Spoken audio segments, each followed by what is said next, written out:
Well, hello, I'm Keith Klein. I'm the instructor for this course, and I'm coming to you in the midst of a beginning very bad head cold, so what a great example I'm going to set for you about a bunch of things. If from time to time I reach up and dab my nose, that's why. Not a good thing to do in a speech class, and we'll talk about that. Your first assignment was to do a practice speech, and let me do some comments ahead of time before we go into some comments on the actual speeches that were submitted. Number one, in this class, never, but never, but never sit while speaking. Unless there's an ADA reason or you have a disability and you need to convey that to me. If you do, always stand when speaking. See this camera shot right now, a couple inches above my head, roughly the bust line right here? This is the shot I want to see on all of your speeches. Nothing farther away, nothing closer. I never want to see this kind of a shot. Always the shot you're seeing right now. 1 or 2 inches above the head and across the bust line. That's all we need to see. And when you show your audience, they will walk in front of you, stand right here in front of the camera, look in the camera, 1001, 1002, 1003, 1004, 1005, and leave. It's the last time I need to see them. I don't need to see them at the end of the speech. I need to see them before you start speaking. All right. Watch background noise. A lot of you you're not aware of what it sounds in your house, what it sounds like in your house. I exaggerate sometimes. I had a student in this class that stood next to a 1,000,000-gallon fish tank with bubblers. And all the time she spoke, I had a terrible urge to go to the bathroom.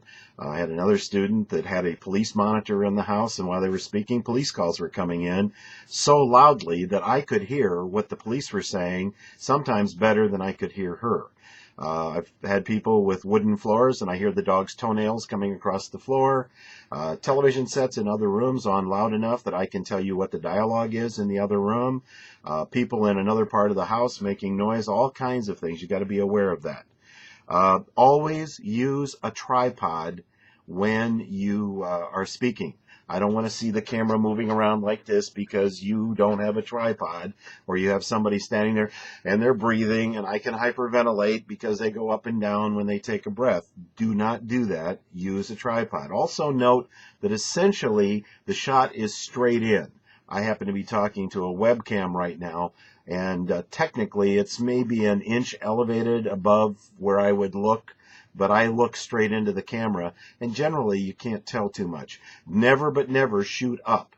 Never want to see that. It's a terrible shot looking up your nostrils.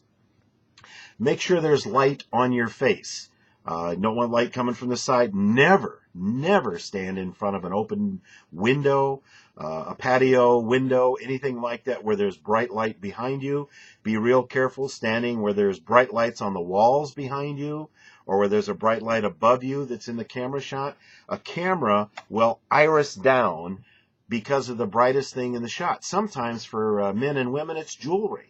Sometimes shiny jewelry will cause an iris to go way down. Now notice how this shot changes as I move my hands and get a little bit of a distance there.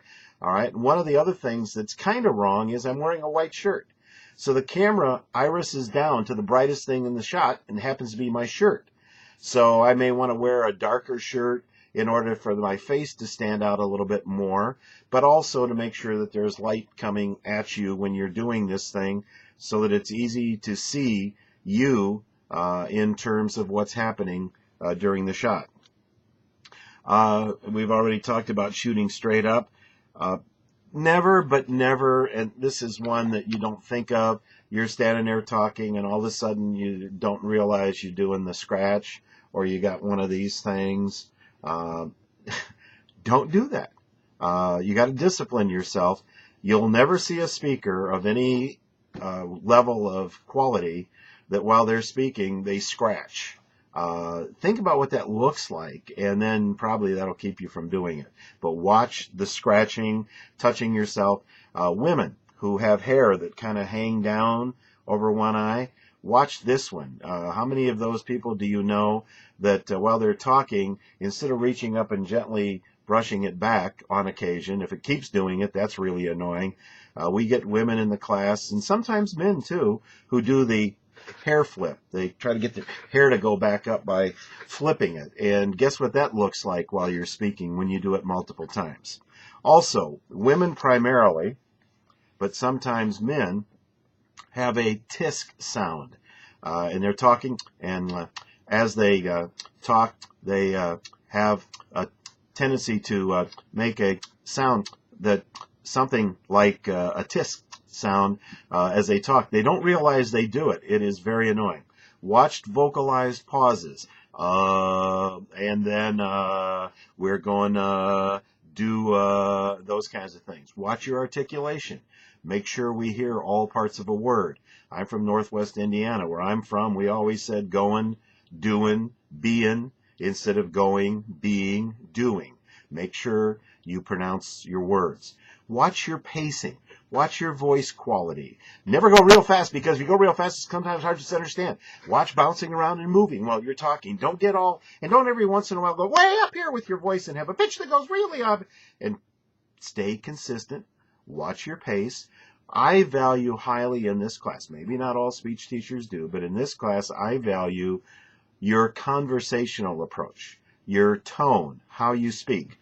I want to hear more of a conversational storytelling approach than a speechifying to me kind of approach. So don't yell at me, don't preach to me, don't stomp your feet and get all excited. Be conversational. Talk to me. One of the things that's very important, you watch the TV news people, this line right here, it's almost a smile, and it's a kind of a warmth communicating line. If you got hair that hangs over your eyes and gets down into your eyebrows, get it up, because your eyebrows, this part right here, is very expressive when you're speaking. I want to be able to see your eyes. That's why light coming in, I need to see your eyes when you're talking to me. If I can't see your face and eyes, then you're not going to do well on your speeches. So make sure that I am seeing your eyes and your face when you talk. Don't rock back and forth when you speak. That's very annoying. Can make me seasick. Don't move in and out. Don't jump up and down and all of those things. So be careful on how you do what it is you do. Complete thoughts. Make sure you give a whole thought on what it is that you're trying to present to people. And as I said, storytelling, make sure you source anything in a speech. Don't say 10 people a day are killed in traffic accidents in Indiana, because I'm going to be saying, says who? Where do you get that? How do you know that? You say, according to Indiana State Police, according to the National Safety Council, according to AAA. Then we have a source. Another way of telling a story is that you could say that the local hospital uses 10 pints of blood a day, or you can say that little Alice was out in the yard with her mother. Now, Alice had been told time and time again that she shouldn't go out of the yard. Definitely, she shouldn't go out into the street. Well, mother was distracted, and Alice was playing with her ball, and, you know, it happens with kids. The ball rolled out into the street. Mother wasn't watching. Alice went after the ball. She knew she shouldn't do that, but she did anyhow. A car speeding down the street didn't see her, struck her. She was injured seriously. She was bleeding profusely. They said by the time they got her to the hospital, she lost about half of her body's blood. Fortunately, the hospital had a ready blood supply of her type, because the local hospital uses 10 pints of blood a week. That's why it's important for you to contribute blood. Now, you see how we got into the same story by going into a little background, telling a story rather than just saying a bunch of facts? That's what's going to be important for you to remember. We're going to get into the critiques of the speeches in another tape, so we'll do that right now.